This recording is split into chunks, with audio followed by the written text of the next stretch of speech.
Every morning you have two choices: continue to sleep with your dreams or wake up and chase them. हर सुबह हमारे पास दो choices होती हैं, या तो हम अपने सपनों के साथ सोते रहें या फिर उन सपनों को पूरा करने के लिए उठें और जी तोड़ मेहनत करें. So hi guys, Har Har Mahadev, welcome welcome welcome to my channel.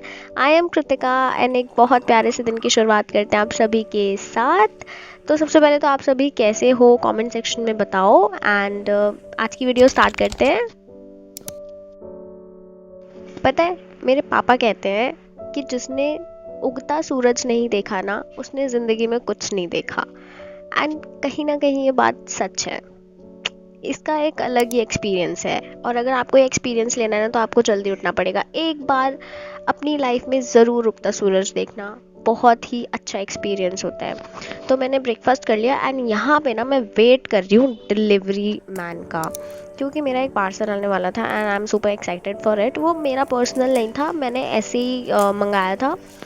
तो बेसिकली ये है एक टूथब्रश होल्डर जो मुझे काफ़ी पसंद आया. मैंने मीशो पे देखा था एंड मुझे बहुत क्यूट लगा ये, तो मैंने कहा ये तो मुझे मंगाना है, और मैंने मंगा लिया एंड ये काफ़ी अच्छा आया है.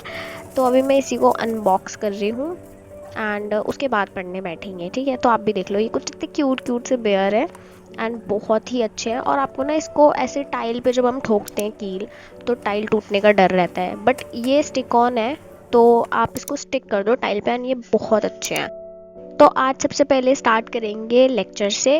तो यहाँ पे मैं हिस्ट्री का लेक्चर ले रही हूँ, और हिस्ट्री का लेक्चर थोड़ा सा लंबा होता है, 2-2.5 घंटे का तो आराम से होता है. तो इसलिए मैंने इसे सुबह सुबह ही करने का सोचा. एंड यहाँ पे मैं साथ साथ में नोट्स भी बना रही हूँ. और अच्छा, पहले मैं क्या करती थी ना, कि पहले जिस पीपीटी से सर पढ़ाते थे ना, तो मैं वो पूरी पीपीटी नोट डाउन कर लेती थी. तो ये एक चीज़ बहुत गलत लगी मुझे. फिर बाद में ना मेरा उसको पढ़ने का मन नहीं करता था उन नोट्स को, क्योंकि वो बहुत ज़्यादा लेंदी हो जाते थे. एक एक पॉइंट में ऐसे डिटेल में अच्छे से लिखती थी, फिर मेरा उनको पढ़ने का पता नहीं क्यों मन नहीं करता था, बहुत लेंदी हो जाते थे. क्योंकि फिर मैंने थोड़ा सा दिमाग लगाया, मैंने सोचा कि यार ऐसे तो बात बन नहीं रही, तो कुछ और करते हैं. फिर मैंने उनको क्या किया, सर पढ़ाते थे तो मैं उनको ना शॉर्ट पॉइंट्स में लिख लेती थी अपनी मतलब अपनी भाषा में. मतलब ज़रूरी नहीं है कि आप पूरा पॉइंट टू पॉइंट इंग्लिश में लिखो या हिंदी में लिखो, आप मिक्स करके भी लिख सकते हो, बस आपको समझ में आना चाहिए. तो अभी मैं ऐसे ही करके लिखती हूँ एंड अब मुझे उन नोट्स को पढ़ने में ज़्यादा दिक्कत नहीं आती, क्योंकि वो एक तो छोटे होते हैं, ज़्यादा लेंदी नहीं बनते, प्लस वो मेरे खुद के ऐसे अंट शंट लैंग्वेज में लिखे हुए होते हैं, तो उनको पढ़ने में मज़ा भी आता है थोड़ा सा. आप भी ये मेथड ट्राई कर सकते हो, अगर आपके लिए हेल्पफुल हो तो एक बार ट्राई करके देखो. अगर हेल्पफुल होता है तो कंटिन्यू करो, अदरवाइज़ आप अपना खुद का मेथड यूज़ करो.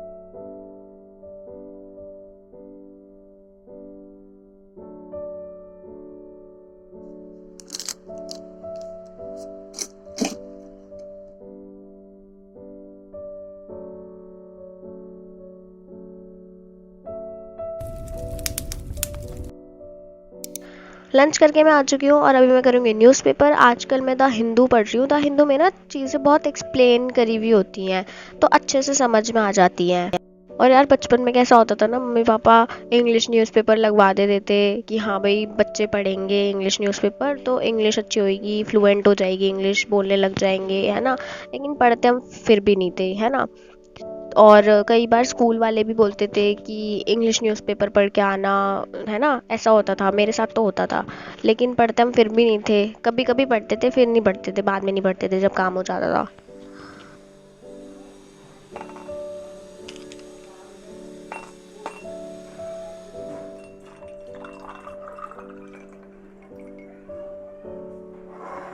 आज अहमियत पता लग रही है कि काश वो न्यूज़पेपर रीडिंग की हैबिट हमें बचपन में ही लग जाती ना, तो आज इतनी डिफ़िकल्टी नहीं होती. और हमें ना हमेशा अपनी हेल्थ का भी ध्यान रखना चाहिए, अपने पानी का, अपने खाने का, हमेशा अपने टाइम टू टाइम हमने ध्यान रखना चाहिए, ताकि हमारी हेल्थ ना ख़राब हो. शाम हो चुकी है गाइस, मैंने चाय भी पी ली है. और हम लोग हैं भाई इंडियन मिडिल क्लास फैमिली से, तो हमारे यहाँ तो शाम को चाय तो बनती बनती है, और हमने वो चाय पीनी भी होती है.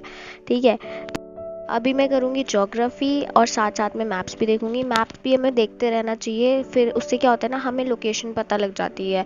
वैसे हमें समझ में नहीं आता कुछ भी, अगर हम मैप के थ्रू ज्योग्राफी को पढ़ते हैं ना, तो हमें ज़्यादा अच्छे से समझ में आता है.